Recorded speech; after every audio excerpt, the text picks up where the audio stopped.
everyone. I hope you all are doing well. And आपका exam है Sunday को master cadre का, ठीक है? तो उसके लिए all the best to all of you guys.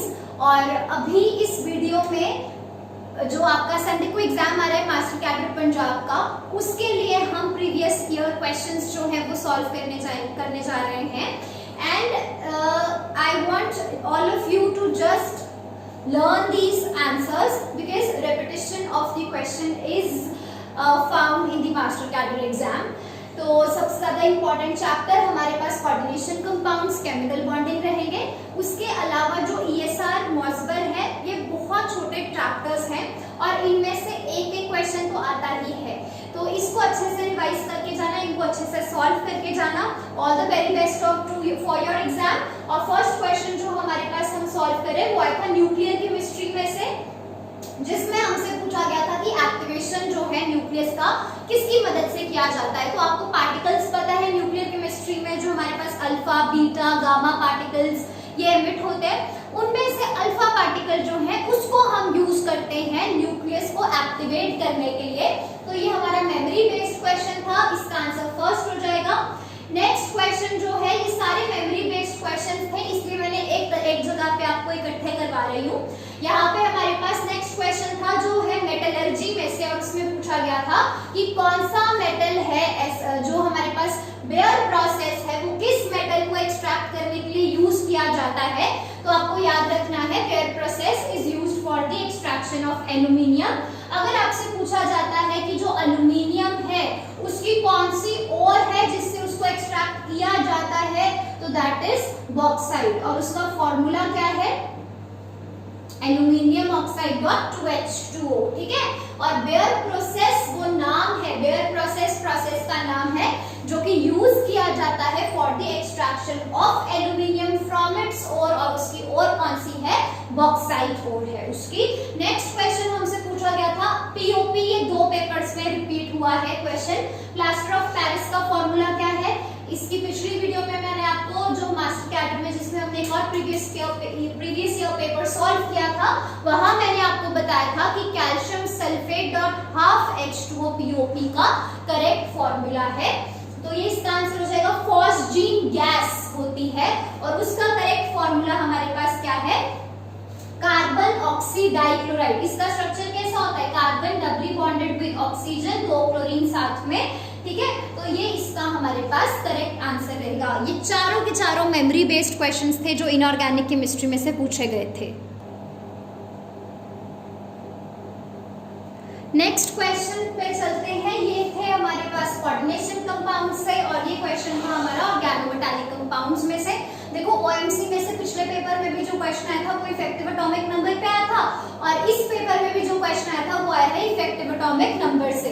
पिछले पेपर में कोऑर्डिनेशन कंपाउंड से जो क्वेश्चन पूछा गया था वो था क्रिस्टल फील्ड स्टेबलाइजेशन एनर्जी पे।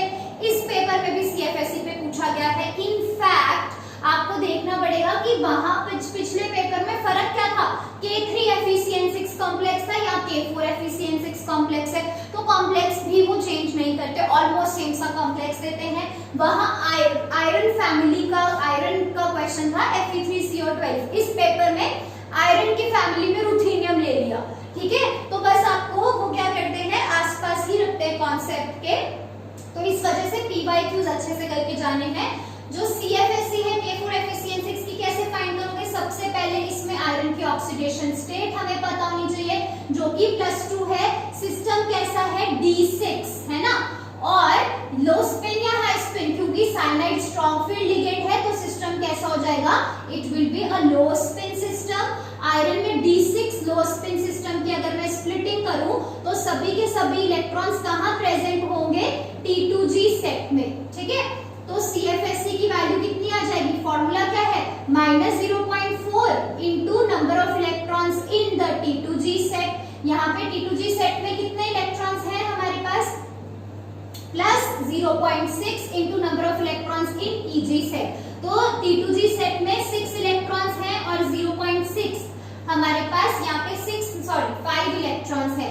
D6 सिस्टम है ना, आयरन +2 है, D6 सिस्टम है, D6 लो स्पिन है, तो ठीक है 6 इलेक्ट्रॉन्स होंगे यहाँ पे हमारे पास, और ये आ जाएगा 0, और यहाँ पे आंसर आ जाएगा 4.0 डेल नॉट और आंसर बन जाएगा -20 dq। ओके, तो यहाँ हमारे पास करेक्ट ऑप्शन क्या हो जाएगा, -20 dq। एक सेकेंड, 6 4 गलती से यहाँ पे 24, तो ये 24 dq हमारे पास करेक्ट ऑप्शन आ जाएगा। नेक्स्ट क्वेश्चन जो हमसे पूछा गया था वो था हमारे पास इफेक्टिव एटॉमिक नंबर पे। तो लास्ट वीडियो में क्या किया था हमने, रुथेनियम के पास कितने वैलेंस इलेक्ट्रॉन्स हैं, या इसके अलावा जो हमने मेथड किया था दैट वाज इसका एटॉमिक नंबर, जो कि आपको गिवन है तो हम वही मेथड फॉलो करेंगे।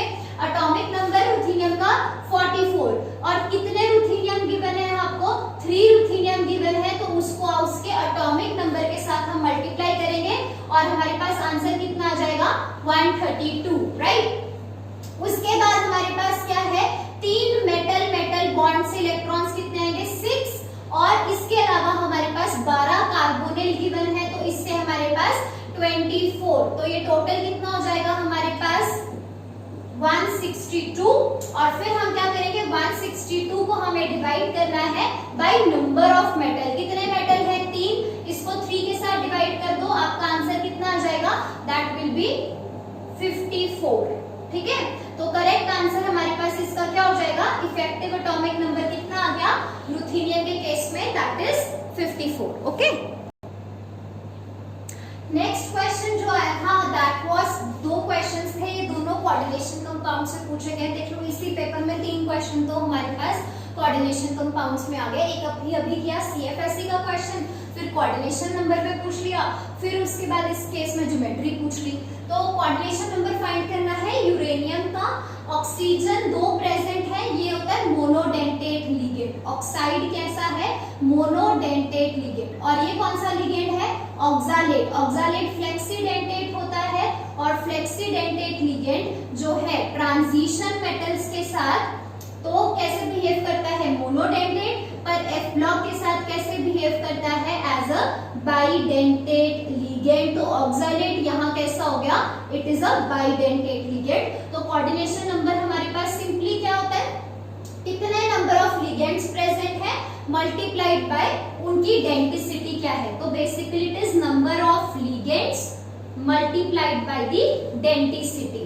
तो हमारे पास ऑक्सीजन के कितने नंबर हैं, 2, उसकी डेंसिटी क्या है, वो मोनोडेंटेट है, प्लस ऑक्सालेट कितने हैं, 3, उसकी डेंसिटी कैसी है, it is a bidentate ligand. तो हमारे पास आंसर क्या हो जाएगा, 8 will be the correct answer. Next हमसे पूछा गया था structure of copper tetra aqua complex.